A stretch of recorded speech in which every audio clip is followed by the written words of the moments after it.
It's your turn. Oh my good. Ang dami na pag-usapan. Let's start first with the man of the hour.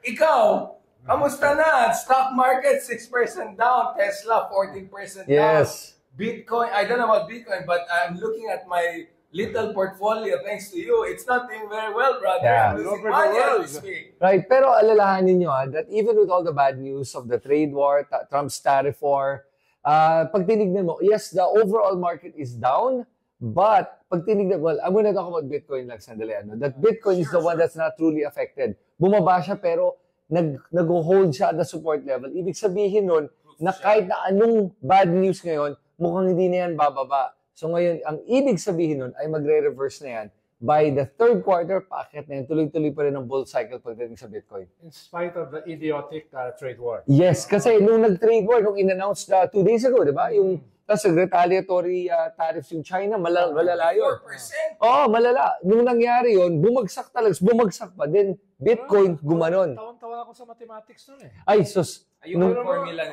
Meron kang trade surplus, no? Divided by 2. Divided by the total imports. And then divided by 2.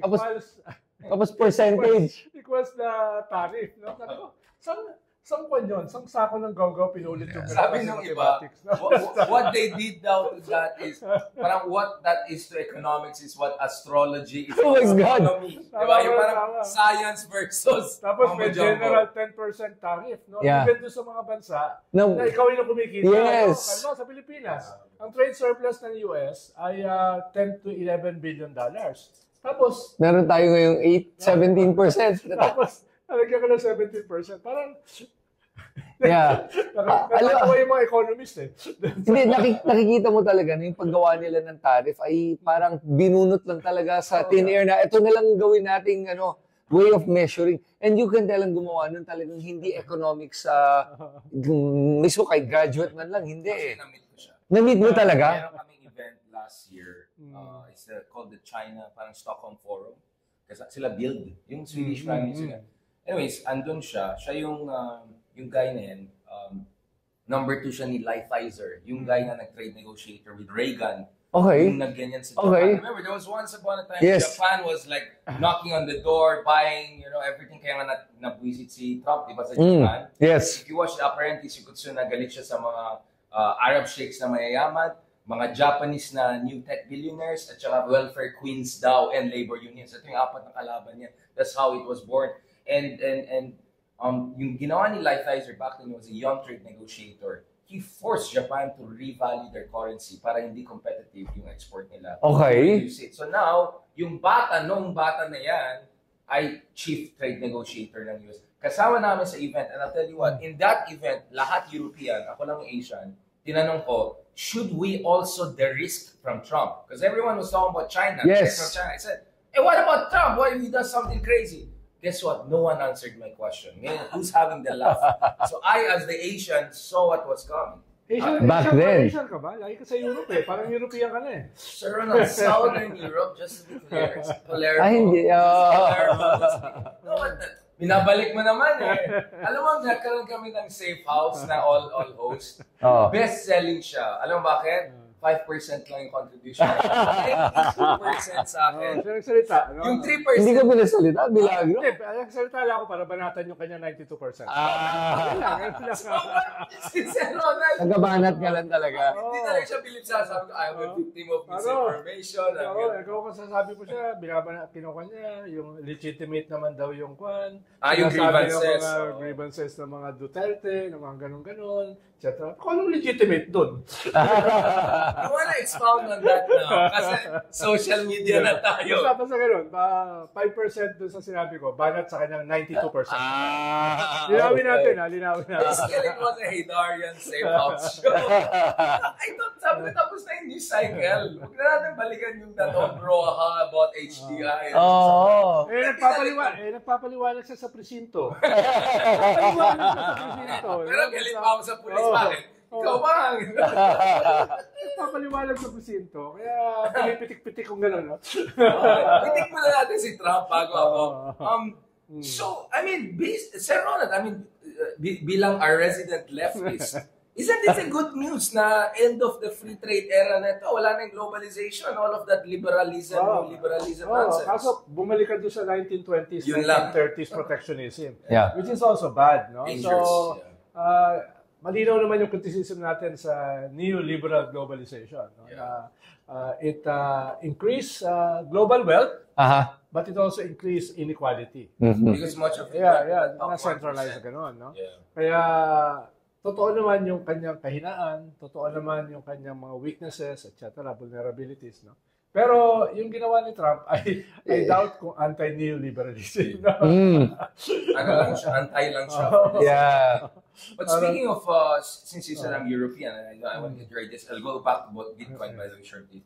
Actually, what Europe is now looking at is yung kanilang nuclear option is to tax big time etong mga tech oligarch friends ni Trump. So, Twitter, even Google, Amazon, lahat ng mga big tech companies. Yes. Kasi EU is the second largest market for digital market. Yun daw nang itatax nila ng big time. Pang gante dun sa kabila. And the Europeans, actually, for the first time, I heard the Europeans basically saying, ineche puwera tayo. Yes. We're the second largest economic bloc if you put it together. We're not something small. So actually, nabastos na sila sa Trump. I've never seen Europeans like that. They're very prim and proper and nice, but in Brussels, parang medyo nagaganon na sila. Nagaganon na sila. Parang wait na, akala nila, pichugin lang kami. Yeah. We have our own yun sana leverage. yun sana yung ma-explore sa Europe.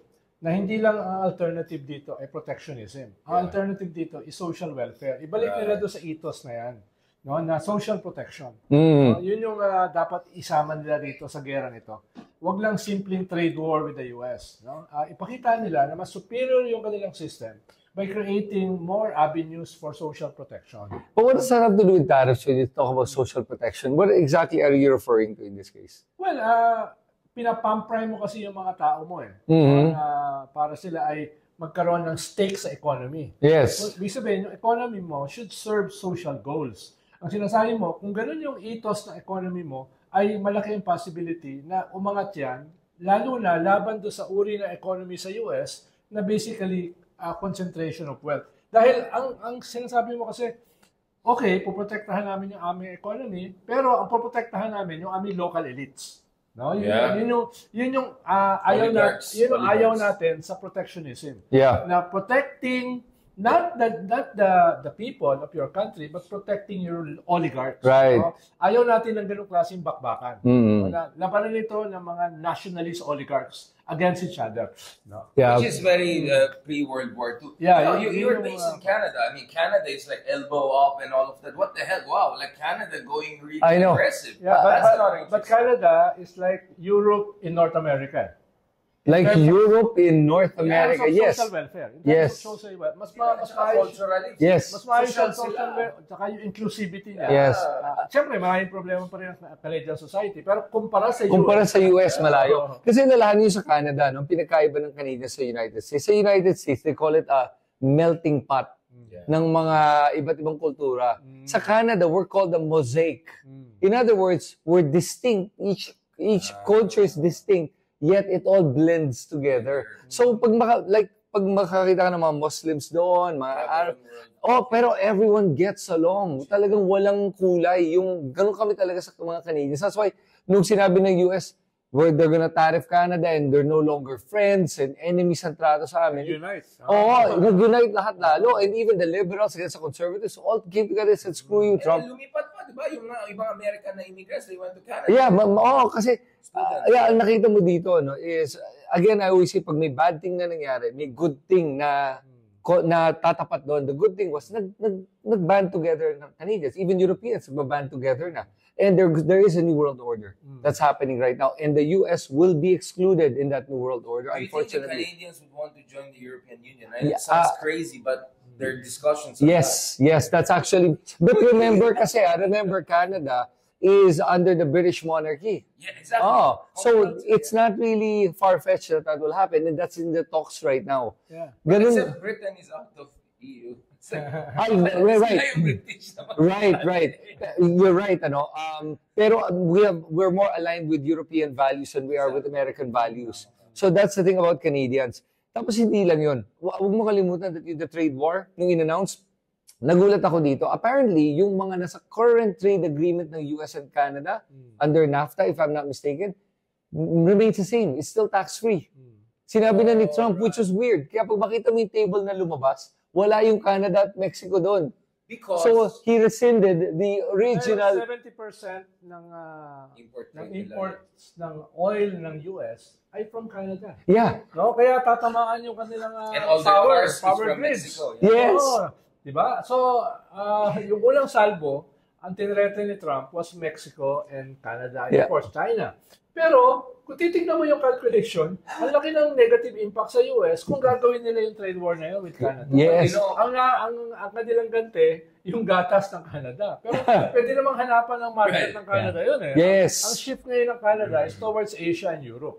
Yeah. Away from the US. No? Kaya talagang Trump had to eat his own words. Bumawi siya talaga doon kasi yung automakers, sobrang apektado nun na talagang sinabi na Trump, if you do this, wow, it's absolutely. And remember, the trade of auto parts between Canada and the US is not one way.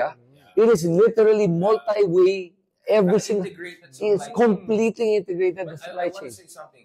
There's one theory na the reason why ang tinira mostly Asia and Europe dito is basically US wants to create a North Americana essentially supply chain, right? Like Mexico will be its China, like Canada will be either Singapore, so you get what I'm saying, and Saudi Arabia or something like that.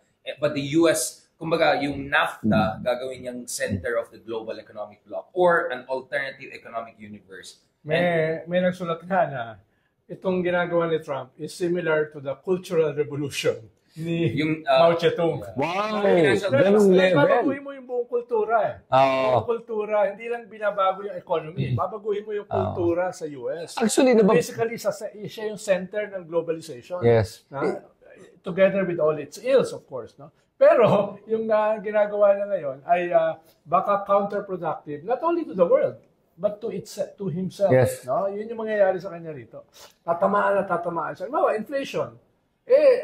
Balak na sana, bumaba inflation. Tataas ang inflation dito. Kaya yun na nga yung mga kausap ko ng mga businessmen sa US eh.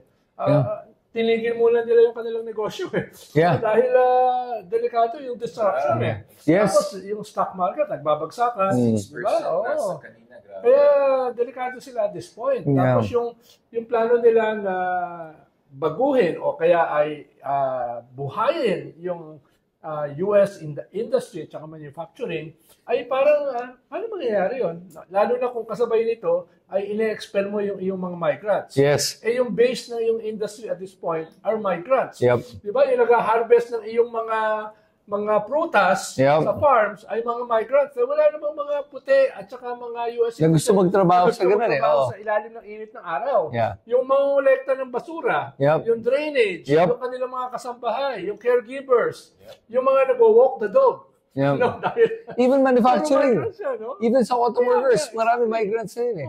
Kaya paano mo gaayusin yan? Dahil yung mga Caucasians naman, ayaw nilang ganyan trabaho. Ayaw nilang blue-collar work. O sige, I'll push back on that one.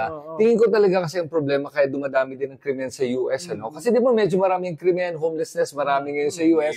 New York. In all the urban centers, right? So bakit? Kasi walang trabaho yung mga tao. I just want to push back and say like baka naman what he's thinking is walang trabaho nga dahil wala na nga karamihan ng mga manufacturing jobs na napupunta na nga sa mga ibang bansa tulad ng China. Or sa kanilang mga billionaires. Ang- Sobrang kayamanan ngayon ng mga American billionaires eh. No? Because the economy shifted away from real manufacturing. Yes. Yun.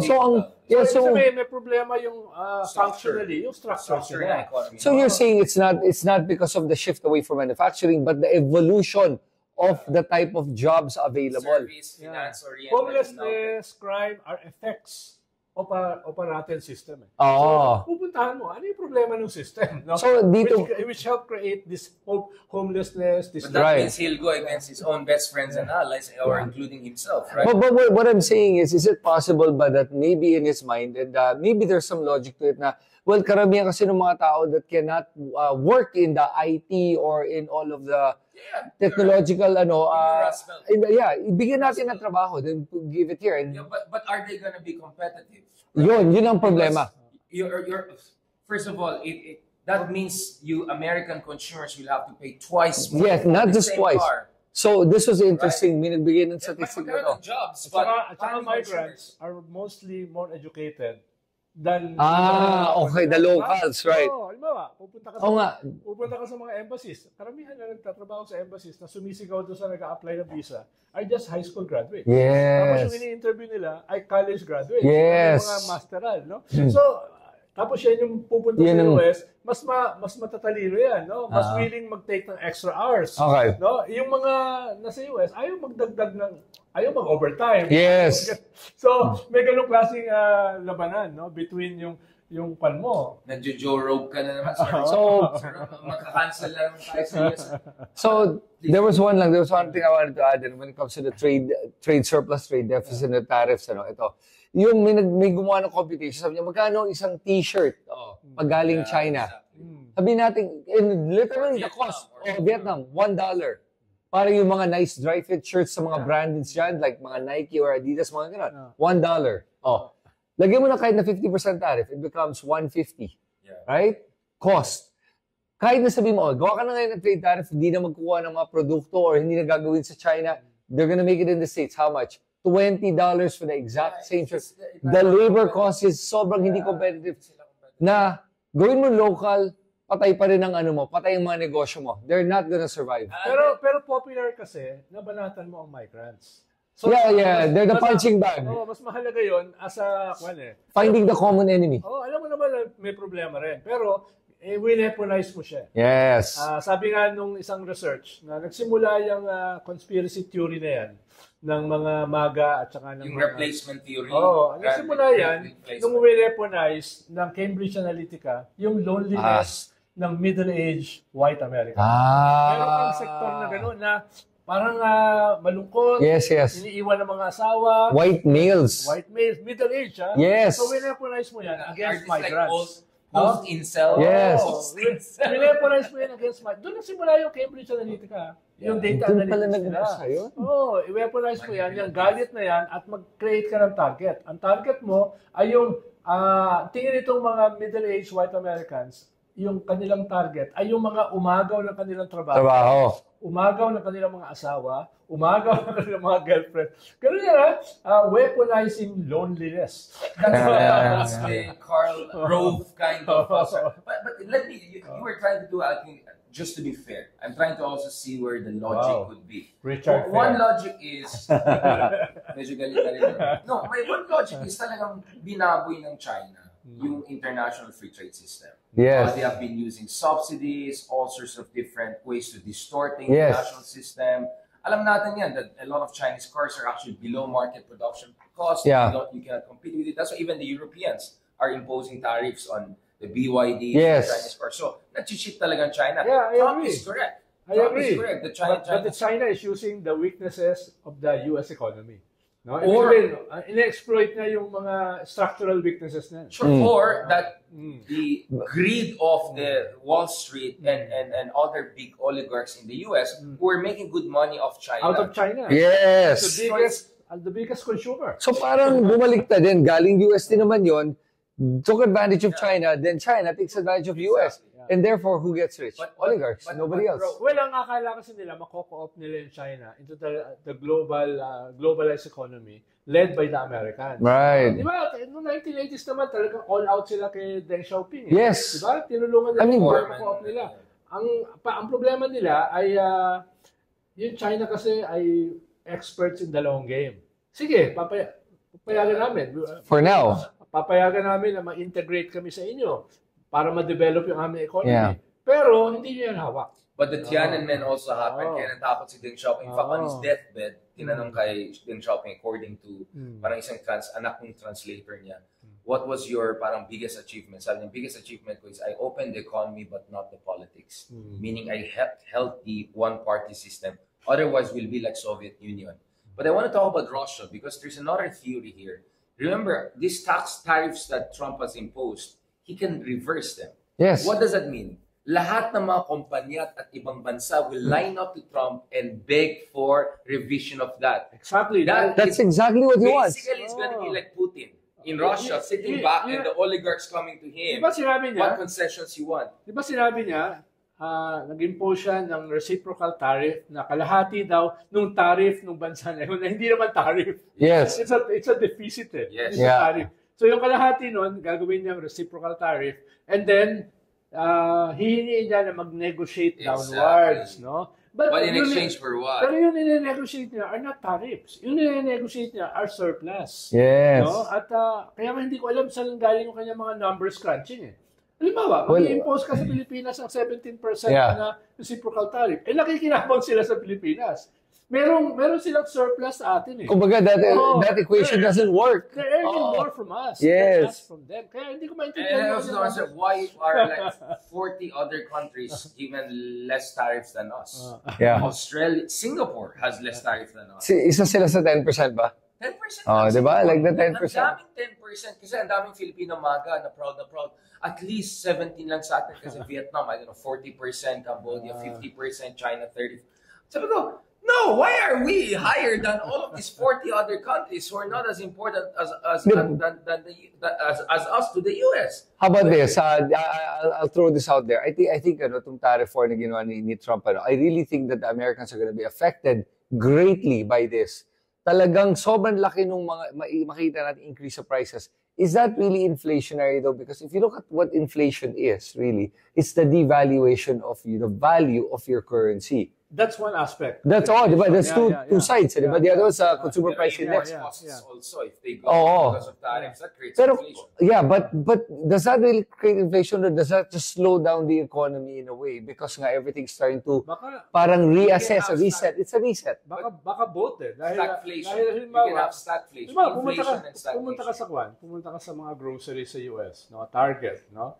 CVS, etc. Yeah. Eh, puro cheap yung products nila eh. Yes, yes, it is. Oo. Ang mura sobra. Ngayon, kung lalagyan mo ng taxes yun, tataas yun. Mm. Which becomes very political. Eggs. Dahil kaya natalo si Biden at saka si Kamala Kasi, oo. over inflation, di ba? Yep. Pero yung gagawin ni Trump at this point will be inflationary. Yes. No? Hindi lang dahil sa mga kotse, no? Kundi basic commodities eh. Mm. Kaya you don't change that overnight.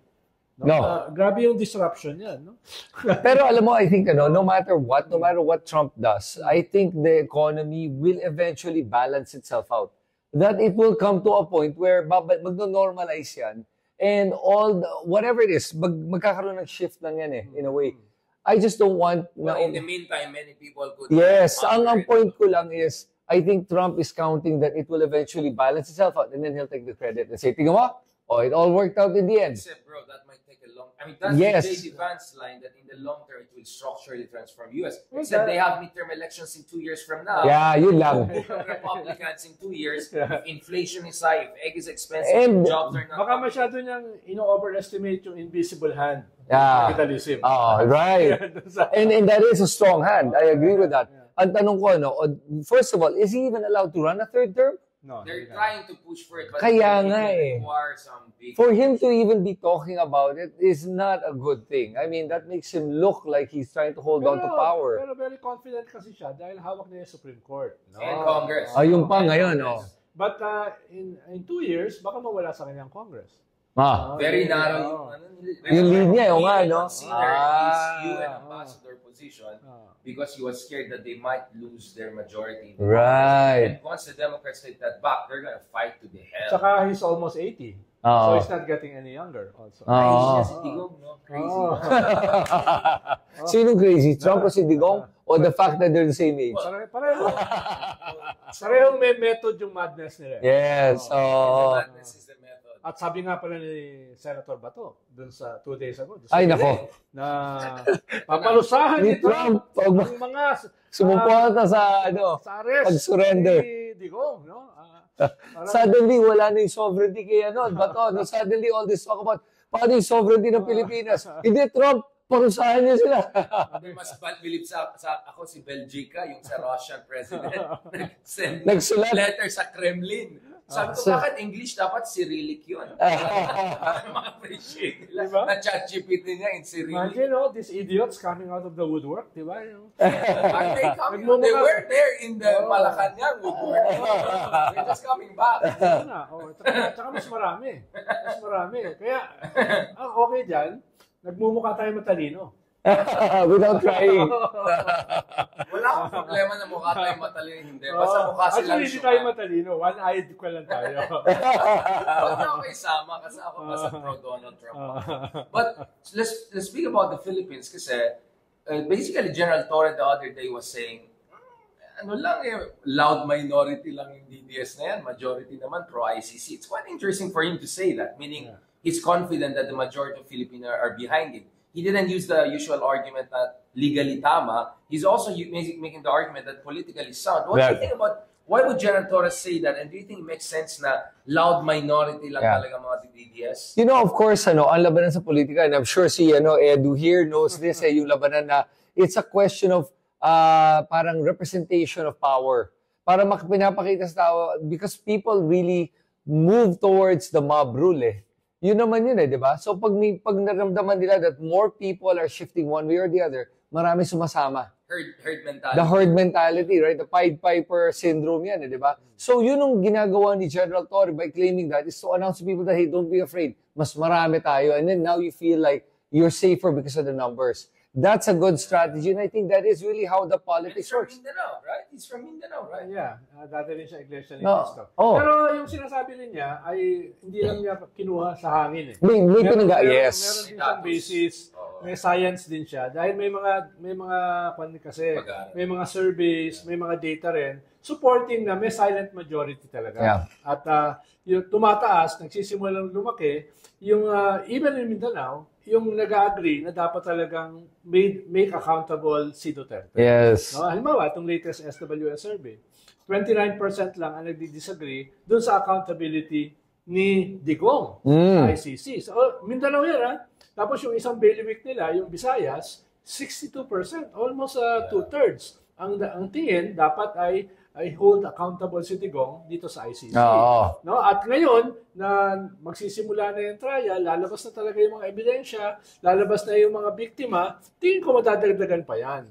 Kaya itong Senate hearing ni Amy, isang attempt na buhayin pa rin yung narrative nila. Yes. Kawawa naman Which one? Yung first or second? Both. Pareho. Ang habol dyan ay balikan yung narrative na natatapos na kasi, nawawala na kawawa naman si Digong. No? At illegal yung arrest. No? Illegal, binayolate yung kanyang human rights. No? Tayo ay ginagawa ng province ng The Hague. Yung The Hague mismo kasi province yun Dapat sinabi niya, province ng Netherlands. Right. So, yung taas ng tingin mo sa kanila, you think these people understand basic geography and all of that? Hindi nga nila alam na medyo tumaas yung pagtingin ko sa kanila. No? Pero yun yung binubuhay nila uli Pero hindi nakakayanin Kaya nga nauunawaan ko, without defending yung hindi pagdalo ng mga cabinet secretary, nauunawaan ko kung bakit. Maliban sa may hatol na sa kanila si Amy, ay ayaw nilang buhayin yung narrative ng mga DDS nung first week ng arrest ni Digong. Dahil pawala na yun at saka hindi lang yun, napansin ko nga, kahit naman pag tinignan mo yung mga Senate hearing, nung first Senate hearing compared to the second one, tinitignan ko yung viewership. Ang baba ng viewership mo kaya ni Hans walang nanood. Kumbaga, pagdating sa TV ratings, bagsak yan, talo yan sa ratings. Kahit nandun yung ambassador ni Jesus Christ? Kahit nandun yung ambassador ni Jesus Christ. Zoom in si Bongo. Wala. Kahit na all star-studded sila sa kanilang mga pag-imbita ng mga guest performers, walang binatbat at walang nanood. At nagsabay doon yung press ko ni Attorney Claire Castro. Nung time na yun, nagsabay. Mas marami nanood kay Attorney Claire. One-man team. One-man team. Pero may ginest din siya nun na isang department secretary. Hindi ko maalala kung sino. Baka si Angara nun Yun lang. Pero mas marami nanood sa kanila kaysa nanood dun sa Senate hearing. Manood yung second hearing para sa Wala. Tinanood mo, 2 hours. Doon sinabi ni Bato, yung kay Trump, lagot sila. Yung mga tumulong sa arrest ni Digong, lagot sila kay nakakatawa yun Trump. It was what Tapos si Amy invoking yung kabataan. Yeah. Kailangan malaman ng kabataan ang tama at saka mali sa hearing niya. Doon malalaman sa hearing niya. No? Tapos Saka si Alan Peter, Ay, nako. pumunta hanggang Taiwan. No? Binanatan yung statement ni Browner. Bakit daw tayo nakikialam sa Taiwan? May one China policy tayo. So he totally missed the point.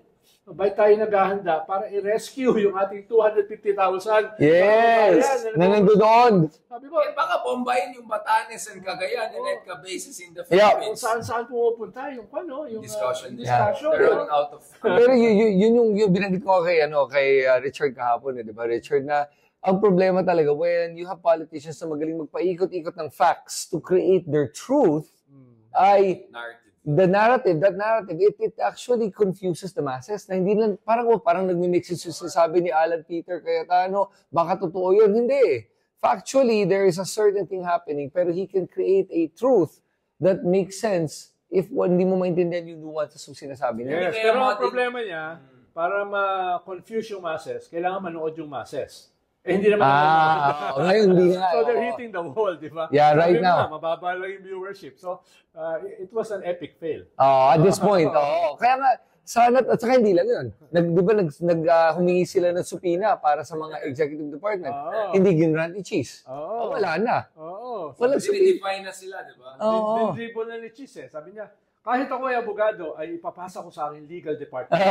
Wala na yun. Sabihin ng executive Magaling talaga privilege. si Cheese At saka ito mag-survive. usapin ng subpoena. No? Magaling Ganyan siya ganyan. mag-survive. Dahil, tawa ko rin, yan yung classic na dribble, di ba?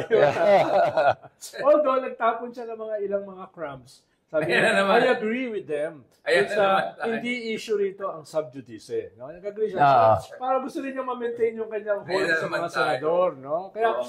you can see Cheese a mile away. Ano yung kanyang mga Sir, na tactics. tayo mo, meron ng AI, how it started, how it's going. Ito si Amy Dumunat.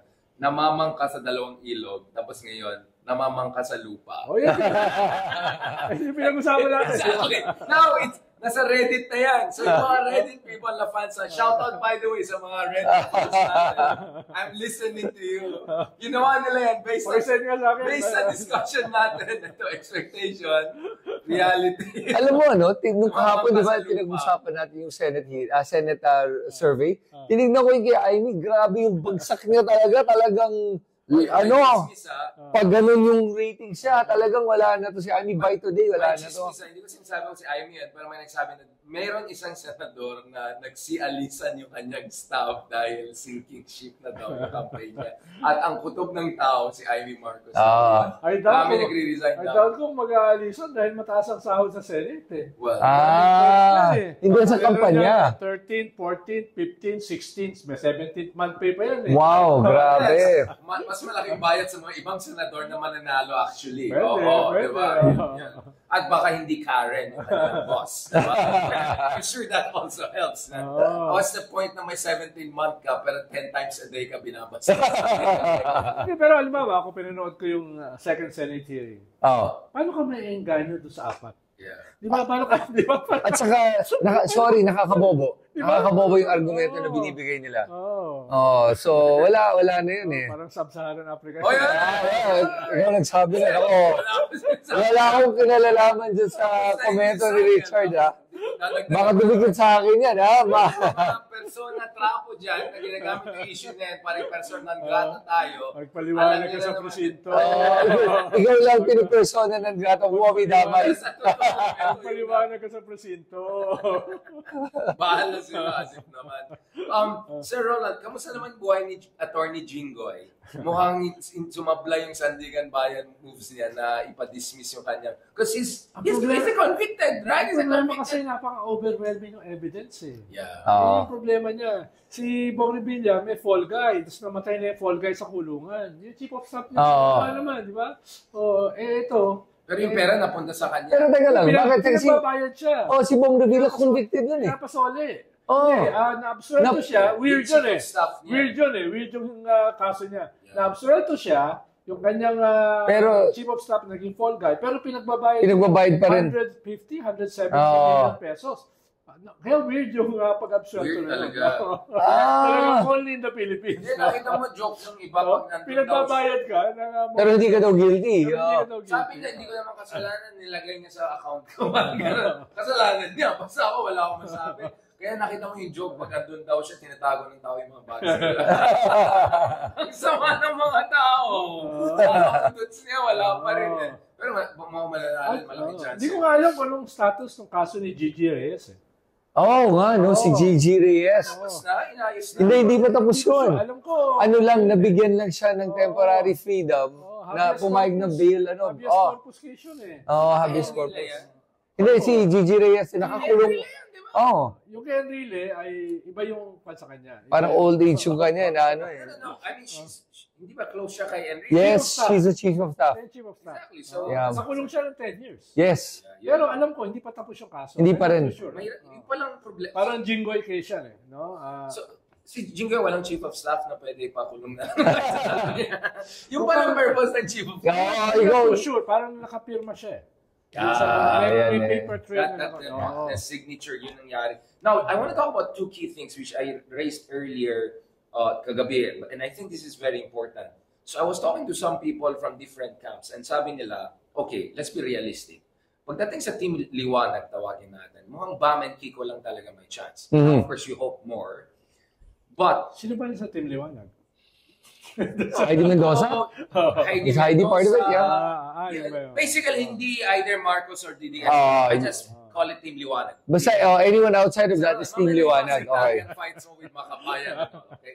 Anyway, ang point ng iba dyan is the base case scenario is 9-1, meaning 9 na alyansa, 2 opposition, and then Bongo, basically. Because otherwise, there's a high possibility na baka 5 or 6 lang manalo sa alyansa. And then, 4 or 5 manalo na either pro-DDS, Bongo, Bato, ganun. Or medyo pwede mag-pro-DDS. I don't know, Ben. I doubt that. I doubt that very much. Dahil going into the election, which is practically 1.5 months away, no, but Philip Salvador's numbers going up. Jimmy Bondoc had a double-digit increase. I saw the numbers. But without the machinery of the government, no, mababawasan yan. No? May mga 5 to 15%. Tapos 5 to 15 naman, yung dagdag sa administration. Mas ang strange dito, yung isang administration, tinanggal na si Aimee. Yung isang administration, ay yung pamilya nag-all out support na kay Duterte. No? Because ang laki ng kita nila ng time ni Duterte. At hindi richest man in the world. In the Philippines. No? Si Camille. Hindi ko alam kung siya ay tatanggalin din. Parang in limbo siya at this point. Parang on her own na siya, basically. Hindi na siya sumasama eh. Kaya baka mga 8 yung pumasok sa admin, tapos 2 independent, 10 yan, tapos yung 2 pagtatalunan. No, yung 2. Yun yung point pinagtatalunan na lang ni Bam, ni Camille, ni Abalos, ni Kiko. Bina. Bina is so. Kasama sa 8 yan. You think kasama na siya? You think she's sure na? Si Francis malayo na. Nawala na nga eh. Abalos lumalayo. Pero Philip Salvador is making some increase. Ako, pupusta ako, di siya mananalo. No, but but Ronald, look at all of the surveys we have had on Senate. No one got it right. No one got the number 1 right. No one got. There were number 5 and 6 before na hindi nanalo. Kaya di ba there was a time you said na if ikaw si Ben Tulfo na hindi admin, walang resources, kahit number 5, 4, 6 ka, actually you're not sure. You might end up number 30 or 14. That's what I'm saying. Okay, ganito na lang. For the sake of argument na lang. Maybe we're looking at different numbers. Di ba nag-argue naman talaga tayo? Yeah, for the sake of argument, kasi baka hindi klaro, akala ng tao baka planted lang to. For the sake of argument, do you think it will make sense for yung mga supporters ni Bam and Kiko and Heidi Mendoza, since 12 yung option mo, to also support, I don't know, Pacquiao, Erwin, Tito Soto, some of these other people, to make sure na wala ng chance si Bato, na wala ng chance si Aimee, na wala ng chance yung mga ibang medyo dodgy na pwede pa mag-Duterte, to make sure you have enough numbers and momentum in the next contest. Well, ngayong 1.5 months... Tactically speaking, does that make sense sa DG voting? Ngayong 1.5 months to go, at ngayon nagsimula na yung local election, dyan lang magdo-dominate yung special ops. No? Dahil dyan lang gagana yung relasyon ng gobyerno during the midterm na napakahalaga nila dun sa mga local candidates, lalo na sa mga incumbent. Dyan na sila maglalagay ng utos na, ito yung ating slate. Ito ay laglag na yan. Even yung mga members ng admin na hindi sila sigurado sa loyalty. Ngayon na yan, babagsakan na yan. No? Siyempre, ang dulo kasi niyan, sample ballots.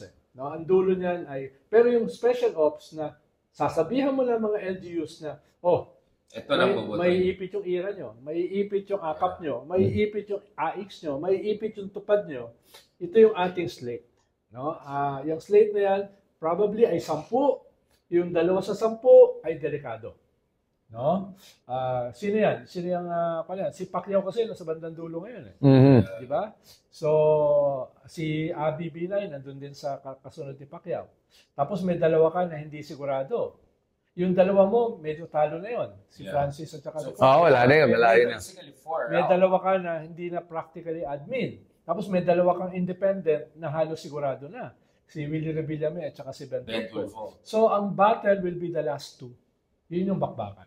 So ikaw, what do you think about yung strategic voting na just to make sure na, okay, in theory, Bongo even being top 5 could be quite a statement considering the disadvantages and all. Hindi siya magta-top, hindi siya number 1. Hindi siya mag-number 1. I like that. Bold prediction. 10%. Yes. But even top 5, I've talked to some people from the other side, sabi nga, even top 5 would be parang kunyari a show of force by the Duterte.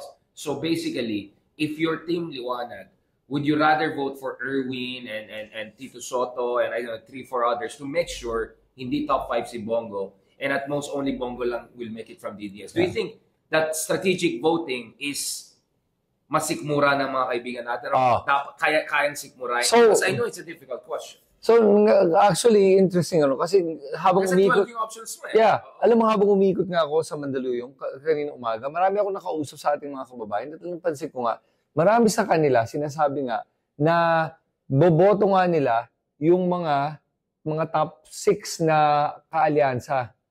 Na pero alam mo na ito kasama na si Kiko, kasama si Bob, pero iboboto nila, sisiguraduhin nga nila na mapasok yung mga alyansa. They specifically said that mga kaiba kakamping na nagsabi noon. Kasi mag-impeach sila kay Sara. Kasi galit talaga sila sa mga Duterte at sa mga nagawa ng Duterte. Gusto talaga nila kumbaga statement yung gagawin nilang vote. Not necessarily because they like the candidates of the alyansa, but more because they dislike the PDP candidates so much, kailangan nila itong gawin. And that's actually smart that they do that. Sana mas marami gumawa. Kasi tinanong ko, makukompleto ba yung 12 mo sa Team Liwanag ni Richard? Hindi. Hindi mo makukompleto Saka historically, ang boto talaga ng mga Pinoy 8 ay mga 6. Kalahati lang. Historically, ganun lang ang binoboto nila. Hindi sila nagkukompleto ng 12. Hindi ako magugulat na halimbawa yung mga pink ay pipili lamang ng 4. Para mas strengthen yung kanilang 2. Yes. May mga ganun, single vote. Narinig ko na yun. Dual vote lang. I hope they support. Dahil ang tingin nila, yung mga Team Liwanag ni Richard, sobrang layo, nasa margin of error, na baka masayang yung boto. But you reinforce this 6, 7, 8 of Alyansa, para pasok pa rin si Bam and Kiko, and you make sure hindi pasok yung kabila, Team Kadiliman, whatever. Parang liwanag sa dilim, laban sa kasamaan. But honestly, Sir Ron, I've been saying about this, I think yung propensity to vote ng solid North, ng mga Ilocanos, and again, sorry for sounding regionalized, but I'm very simplifying it, generalizing it, and I'll get into trouble for that. And let's say NCR, there's a higher propensity na pro-admin at centrist ang boboto kay Bam and Kiko kaysa DDS and some folks in Mindanao. Is that correct? Yes. Pero hindi ako magugulat na yung ibang mga kandidato are negotiating with the Iglesia ni Cristo and the Mindanao Bloc. Kurot-kurot lang. May mga ganun sila. Dahil ang feeling kasi ng iba, amin na yung amin na yung Luzon tsaka NCR Which is not the case. I don't see the numbers are 18% in certain regions here. That's pathetic. Kaya yun ang calculation nila, which is a dangerous calculation. Dahil baka mawala pa sa'yo yung large chunks ng NCR at saka ng Luzon kung titignan nila na lumalaro ka doon sa mga Duterte. At saka sa mga Duterte. Bam Aquino was with Sherwin Gatchalian. Sherwin is known as one of the biggest backers of Sara, right? Yes. What does that say? What could that mean? Well, in-endorse din ni Cheesy Bam, no? So he's playing all sides. Baka balance out because it's about addition. No? It's about addition. Ikaw lang naman ang subtraction sa kanila. ako yung subtraction from one side that can give more from the other side, more than no, but seriously, Pero- you think that kurot will work? Let's get a little bit here, Yeah. a little bit there, a little bit I here. doubt it. But I doubt it, exactly. Well, That's why the- not mo ako sinisisi. Gusto ko lang kontrahin yung sinasabi. pero at the same time, maganda naman yung Lapit ang laway natin, nagkakontrahan pa tayo. tingnan mo, yung ginagawa ni Bam ngayon, tahimik siya about the ICC issue.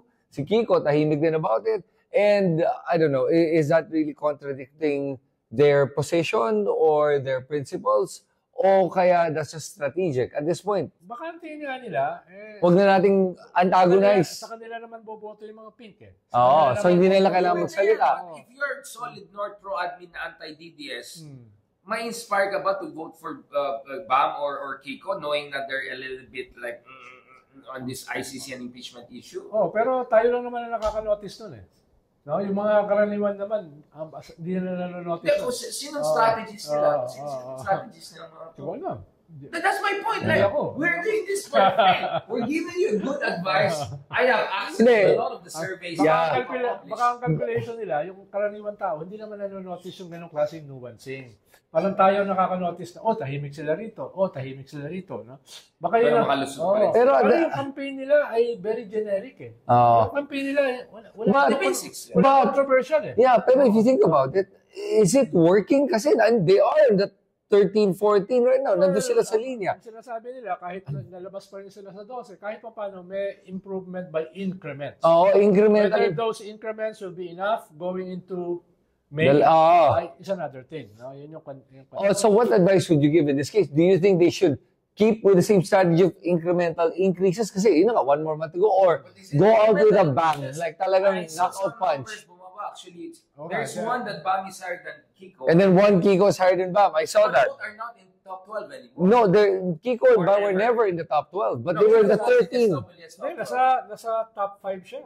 Sino? Si Bam. That, Sa Publicus. yeah, that, exactly. Oh. Paborito ni... Yung, tingnan mo, yun na nga, pag makita ko yung mga ganun survey, that's what makes you doubt it. Sorry, my standards kasama. No. Pero yun na, tanong ko. Paborito mo yun. SWS. So, tingin mo ba dapat Bam and Kiko should go for the knockout punch and go all out, parang all or nothing to win it? You don't win by points, you win by knocking out the ano. Baka they're just tipping at Or the edge. should they do nga by points? So, ito, konti na lang. Mananalo tayo. At least pag matalo, hindi yung, alam mo yung playing it safe just to win by points, kaysa you go all out, pwede ikaw din yung ma-knockout. Ano tingin mo?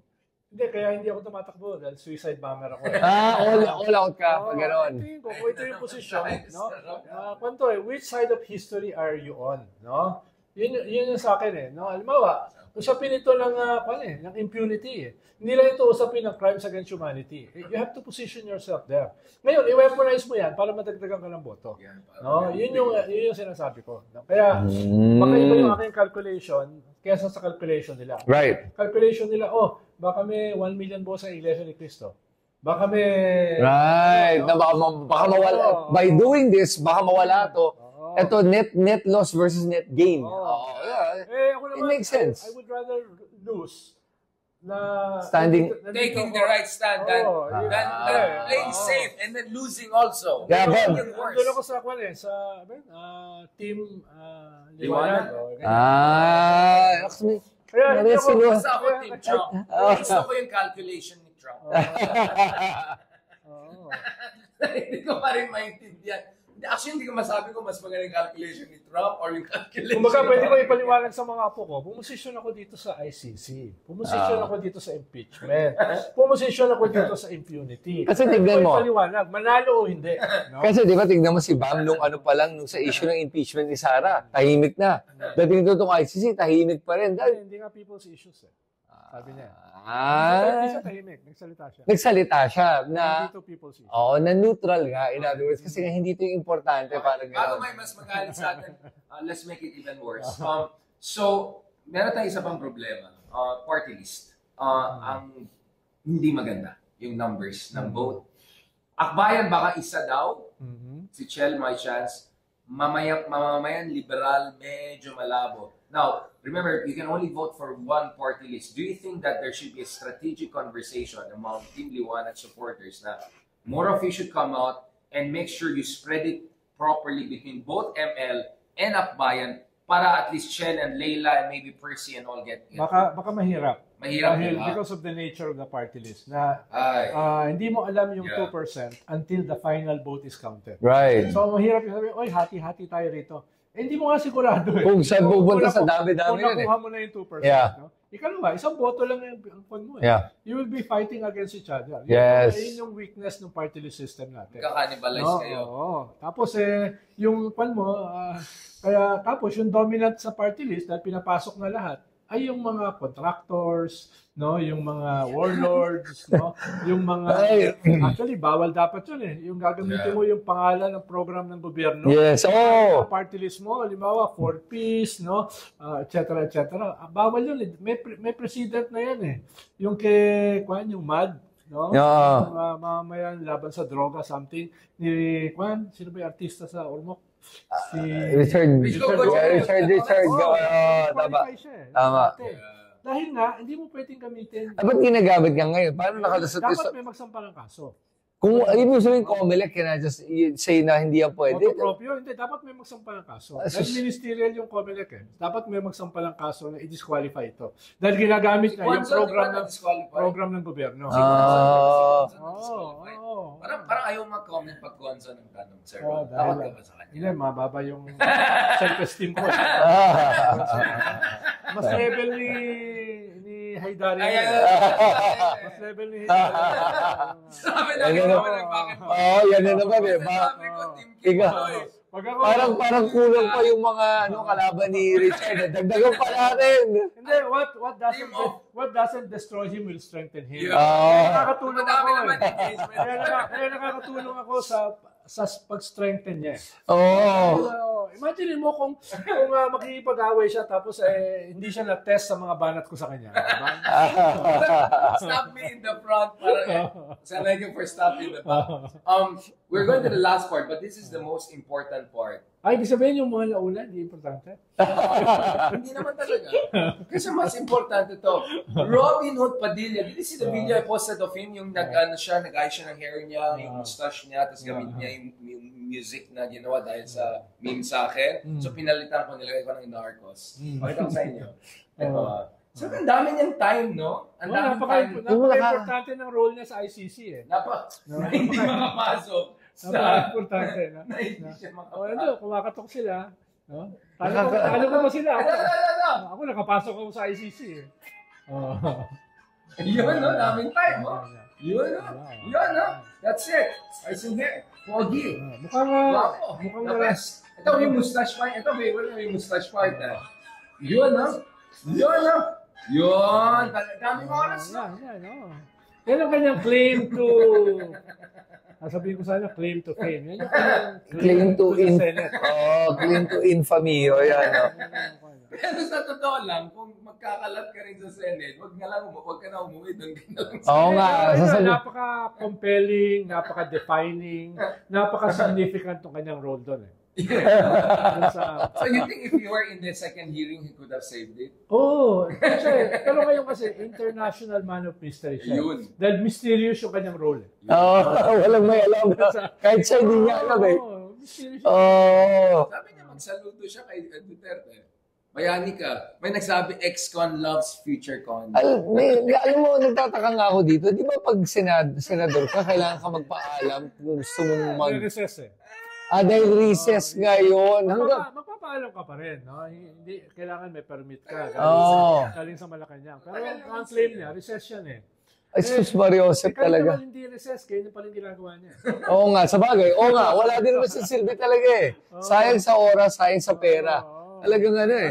At least, hindi siya gumagamit ng glutathione ngayon. Ayun. Speaking of glutathione, ano man sabi natin kay Harry Roque na sinasabi niya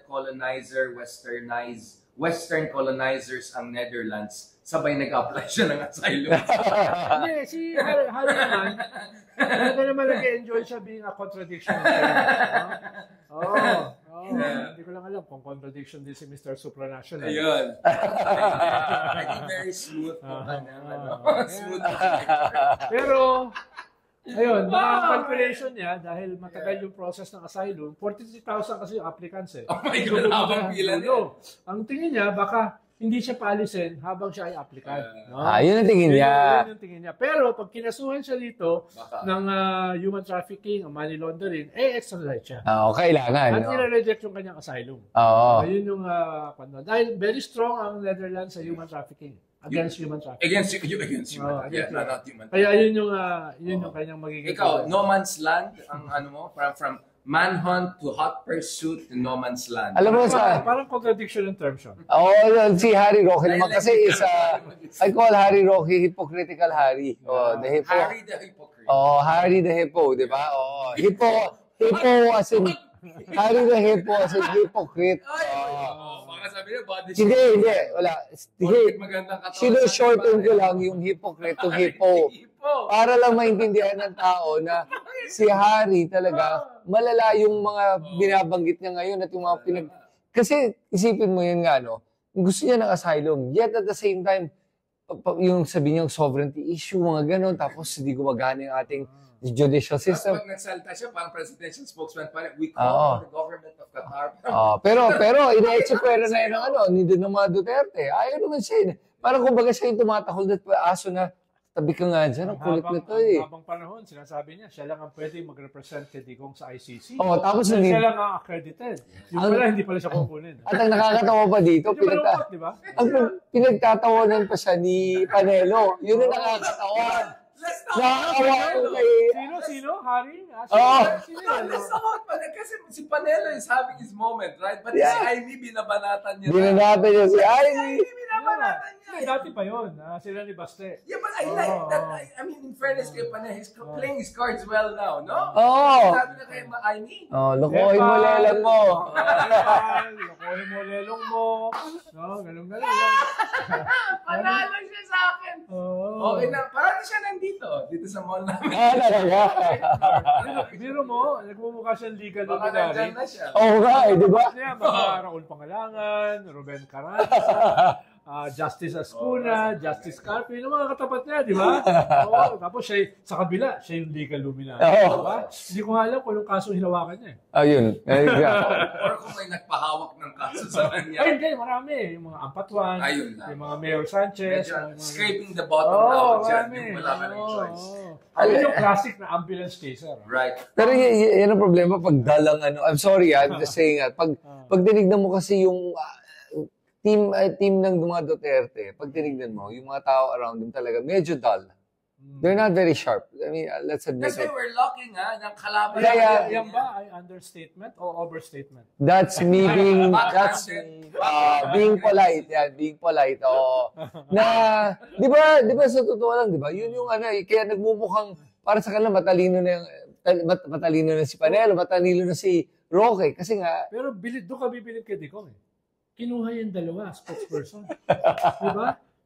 Sinong presidente? No? Kasi wala na siyang ibang kukuha sa dalawang ganyan wala siyang spokesperson, spokesperson, di ba? Dati may kinuha siya yung pastor. Si Amelia. Yun yung una niya eh. Si Amelia. Pero hindi tumagal dahil nga hindi niya kaya. Kaya kumuha siya ng Panelo at Harry Roque. baka kasi nga, sila lang yung tatanggap kasi nga maganda yung bayad. Hindi, tsaka medyo pare-pareho sila. Totoo. Hindi sila nakakalayo. Totoo. Sige, I didn't see it as body shaming kasi si Panelo ay parang... Never mind. Last point, before we forget, ay may president pala tayo. Ikaw, since tinatag ka ng BBM vlogger, let's just be clear, hindi siya BBM vlogger. Makabayan siya, Team Philippines siya. Yeah. Hindi katulad ng Team Philippines sila ba to? Pero itong totoong Team Philippines siya. Kala ko pa naman, mag-UC ka rin kasama niya secret ni Kwan.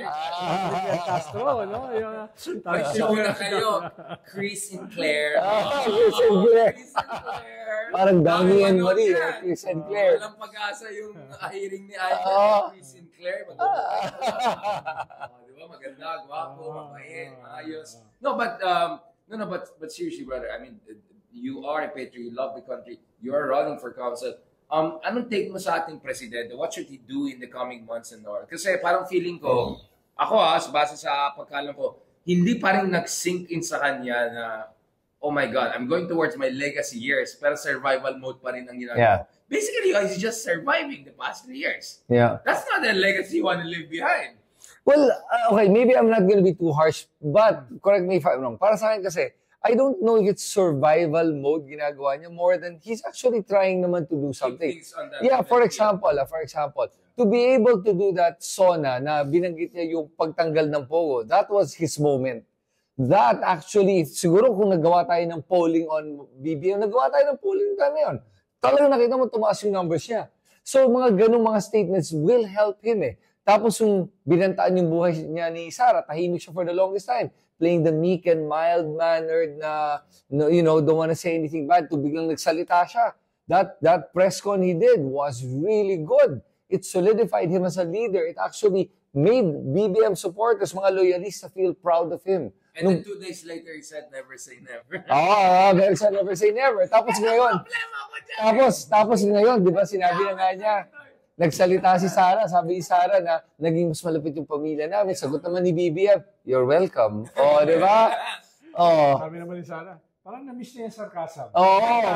Pero nakakatawa naman yung sagot ni Sara na yun na yung sarcasm niya. Kasi the pleasant kasi si Sara mag-sarcasm na hindi ko din maintindihan eh.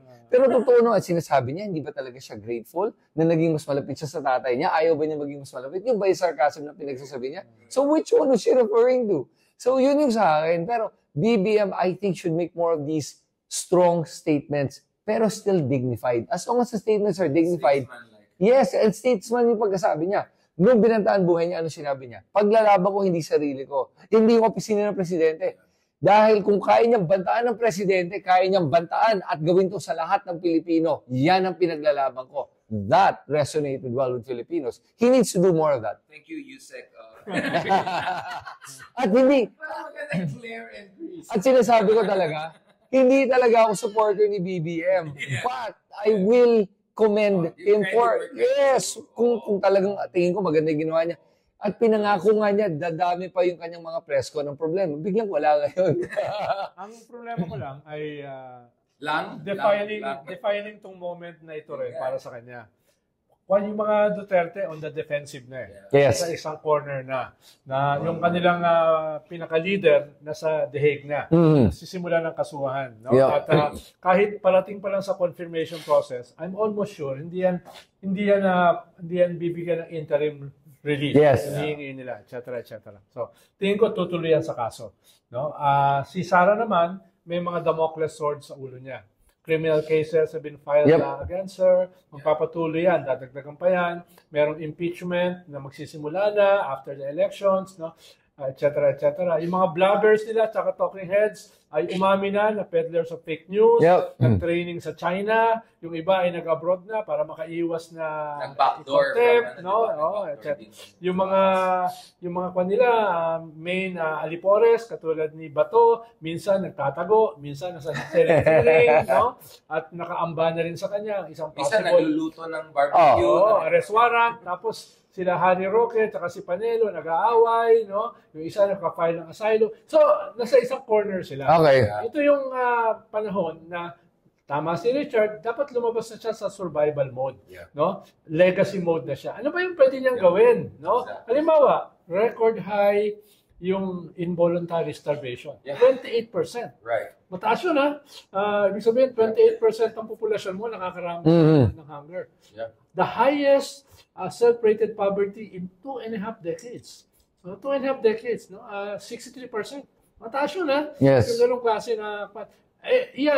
tapos yung kanyang mga SONA promises, maliban sa Pogo, yung ipapakulong niya ang mga kartel.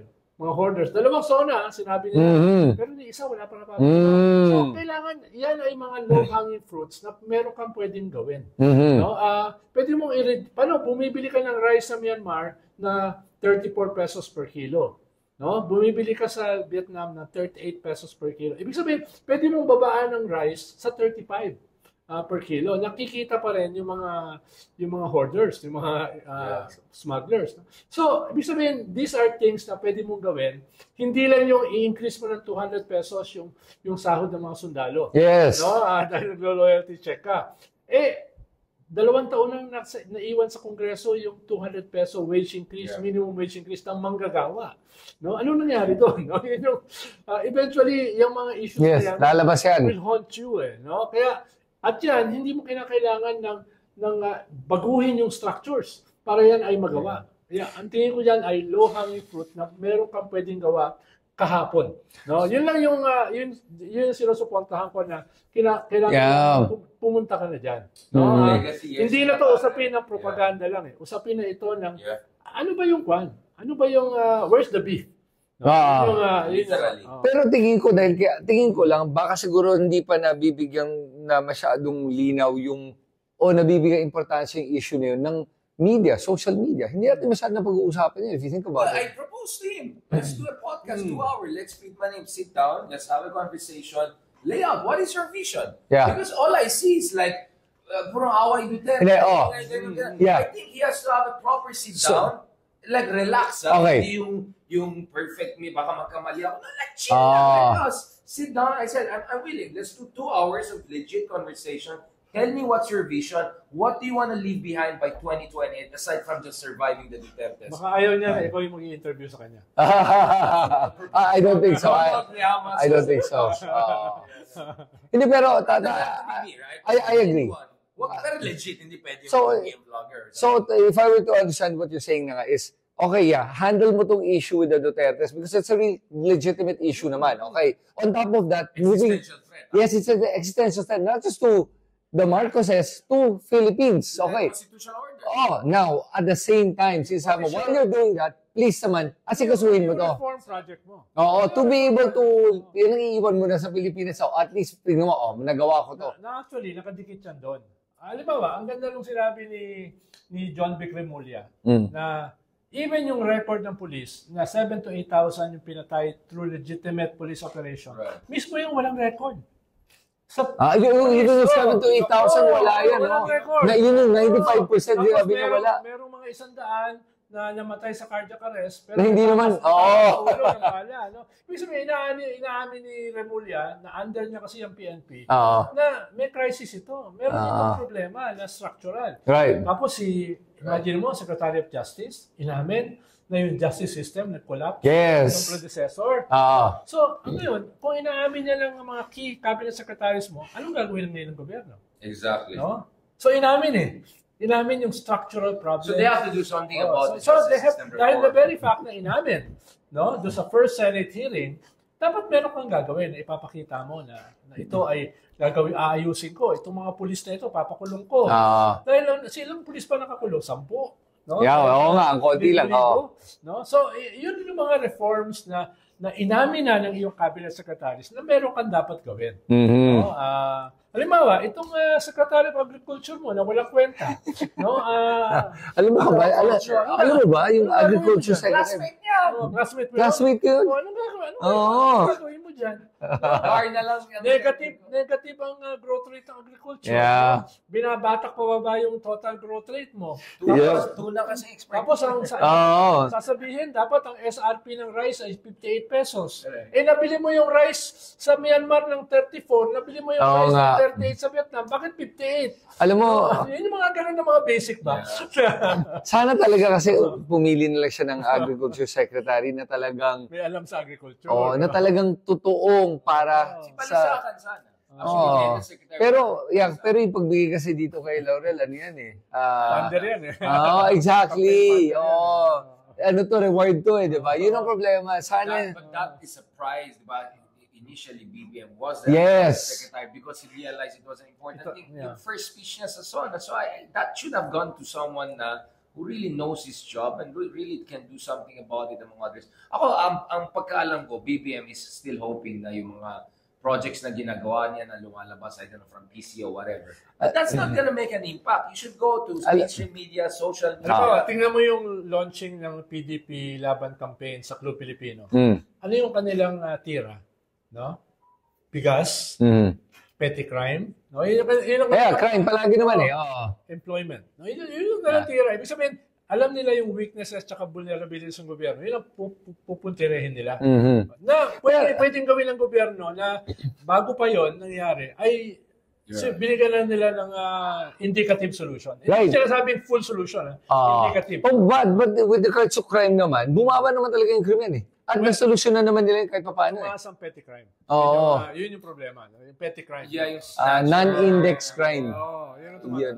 Usually, nararamdaman ng tao yung pickpocket, yung nakawan ng cellphone, no? Yung nakawan ng, ano ba yun? Yung ilaw, yung side mirror, no? Give you a sense of chaos and disorder. Yun yung nararamdaman ng mga karaniwan tao. Pero Okay. yung EJK dun sa gilid na hindi ka damay, biglang hindi pala nararamdaman. Ironic, di ba? Parang homicide, parang okay na, naging... Diba? Okay lang. Pero pag petty crime, snatcher, masama yan. Diba ba? May kilala ko, 2 driver na nakawan ng cellphone, no? Yung ganyan. Galit na galit Tapos, na. may kilala ko na 4 na nakawan ng side mirror, no? Yung mga ganun ba na, dumadami yun. Dati hindi ko naririnig yun, ha? Yun yung, yun yung mga indicative So, my interview with Yusek Claire was, really, is there a destabilization plot by the Dutertes? Because all of these... There always is. No, kasama dyan itong in-emphasize na hindi lang snatching, may drugs, gano'n. Yung mga pinsan ko sa Europe, pinsan, balita ko, ang gulo na naman dyan. Sabi ko, ano ba pinapanood mo? Ganon yung line nila. Of course, may level ng propaganda. Yeah, exactly. yeah, meron daw may mga lumalabas na video na stage daw yung iba. I'm sure. I won't be surprised. Hindi ako magugulat. Na sinadya nila, sabi, tingnan mo yung krimen ngayon, pero parang, saan galing yun, gano'n. So, they magnify the issue and amplify it to make it look like it's more than it really is. Diba ba? Yung nangyaring road rage. Kalat yan. Tapos sabi, tingnan mo Pilipinas ngayon. Yun, pag ganun, I mean, anong gagawin pa ng PNP? Kung sabihin na natin, yung data naman shows naman, are you saying ba overall crime has gone up or you saying a petty crime pero overall crime is still less? Overall is still less. Kahit na dumadami yung petty pero hindi naman yung lahat ng krimen ay dumadami. Kumbaga, yung percentages nag-iiba lang. Bro, pero mas konti. Nakakatch na drugs kaysa before. Dami-daming natukang. Pero yung nahuling drugs, sobrang konti. And that's a good thing, di ba? Which should be emphasized, which most people So, ginagawa naman nila yun, at saka hindi lang. With regards to the judicial system, tama naman yung sinabi ni DOJ ba yun? Yung ngayon, yung threshold for filing charges is now to the point of the evidence has to be with certainty of conviction. Kumpara sa dati. Very strong. So that was such a good thing. Kasi dati, bogus lang kahit nangyari kay De Lima. Tingnan mo yun, dahil kahit na sino pwede magsampa ng kaso kahit ang hina ng ebidensya, kaya nababag down ng justice system. Yes, ngayon, because of this is a good thing and this improved the judicial system. Yes, so that is under Marcos's administration and they have to highlight a lot of these things. So, may nagagawa naman tama, pero syempre, marami pang pwedeng gawing tama. And I think 3 years ago, I think if nakikinig siya sa mga tulad niyo, tulad ni Ronald, kaya pa yon. Siya na lang. Last point, like third last point.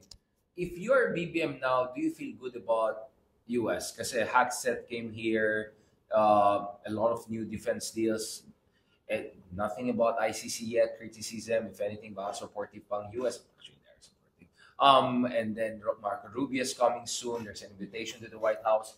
That matters, right? That the superpower, the most powerful country in the world, even though kinatarif ka out of nowhere, still, security-wise, is with you. Mas general kasi, ang problema nitong ginagawa ni Trump, ang effect niyan, hindi lang tayo or yung region, yung buong mundo. Global order.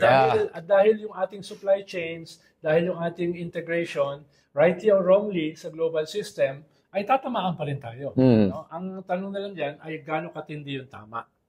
Sa atin. No? Unintended consequences. Yeah. Well, regarding yung policy niya rito sa region at saka sa Pilipinas, depende yan sa resulta ng power struggle sa cabinet ni Trump. Meron kang Elon Musk na very pro-China, tapos meron kang Rubio, na very anti, no? Yung ideological. So, depende sa mangyayari dyan. No? Dyan sa kanya yan. Dahil nag-scale up din si Elon Musk in terms of power center. Pero alis siya from Doge. Sana. Alis siya. Sana. Dahil grabe yung disruption niya. Tesla, baksak yung Tesla. Yung Tesla, 14% drop. Trying to kick him out of Tesla, binabuyout siya. Pero kung pa yun, Mahirap Init na. lamig yun eh. Init Yeah. lamig.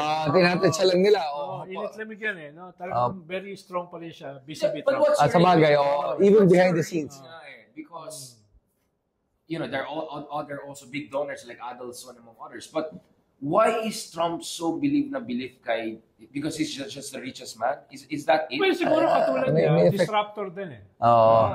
Si Trump kasi is a disruptor. Parang hoops to hoops. No, parang no, ganun. so- parang tayong dalawa, we like Tingin each niya, other. Kasi, hindi ko sigurado. So, ganun yung tingin niya. Parang magka-pareho sila eh. No? Kaya, Yes. sila. Pero may effect talaga yung pagiging one of the richest men in the world. Kaya ang dami naniniwala. Yun ang irony nun eh. Dahil may pera lang ang isang tao, hindi ibig sabihin alam niya ang solusyon sa lahat ng problema. Sa lahat ng bagay. Different from a corporation, brother. It doesn't work the same way. Yeah, but ako, okay. Tanggal nga siya ng support sa Ebola virus. Yeah. But Matay dyan sa USA. But ako kasi, there's a part of me that does agree na kailangan bawasan talaga yung government spending. But with a scalpel. Yes, yun lang. And a bunch of kids Yes. know nothing about how government is. Yeah, yun lang sa akin, yes. It's just the way it's being done. There's Doesn't make sense. But I think kasi overall, government should really scale down. Sobrang laki ng properly, yes. And Pero wag mong tanggalin sa climate change. Wag mong tanggalin sa mga identity issues, no? BI? Oo. Walang comment dyan. Yung mga Yung Supreme Court nag-ruling na, na-approve niya na yung yan. affirmative BI action. issue. Pero in this day and age, sasabihin ng presidente na dalawa lang ang sex, lalaki at saka babae. Yung ganun lang.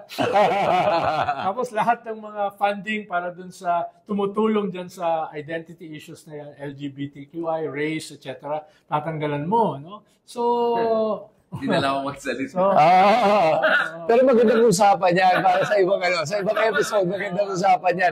Pero syempre, On the record na lang natin. On the record. Alam ko, nagsabi nga ako on the record and on certain issues. pero mo, yung health secretary mo, sasabihin na yung AIDS is a... Climate change? Oh my God, it's they did not say what. Sabi na, He did- si Kennedy, sabi na, itong AIDS issue is a social, Oh my God! social problem, no? Yung gano'n, no? RFK naman kasi, medyo malala si RFK sa conspiracy theorist. Okay, but the argument that they say is naman, na RFK, pag tinignan mo siya, parang sabihin mo, he's for health na demonize lahat ng mga doktor. Pero then again, tingnan mo yung itsura naman niya, healthy naman siya, fit naman siya, kumpara sa mga ibang nagbibigay ng health advice. May pang stem cells. May pa. Pero yung utak niya hindi fit. Yun lang. Actually, to be honest with you, I like RFK to a certain extent. Narinig ko yung mga conspiracy theories niya. Medyo sabi ko, ako patay. Okay na siya sa yung environment. Pero sus. Pero wala. For me, at least, wala siyang signal chat group because I'm worried yung signal chat niya, mga kung ano-anong nasi-share niya. Parang kila Hackset. At least kay Hackset, war plan lang. Si RFK, iba yung masi-share niya. Baka lumabas doon that the earth is flat talaga, no?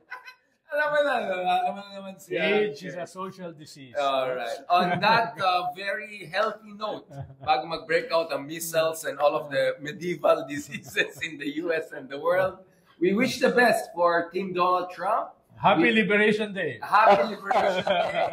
We also wish the best dun sa kanyang mga supporters na tatamaan ng 34% tax by China. And wish the best dun sa kanyang big tech titan friends na tatamaan ng big time ng European Union.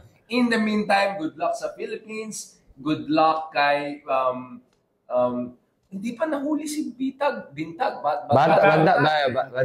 Good luck kay General Torres. Sana naman huliin din yung mga iba dyan. I mean, grabe naman. At sabi ni Ambassador ni Jesus Christ, si Senator Alan Peter, ay hihingi nila kay General Torre na isabpina yung kanyang sarili. Right.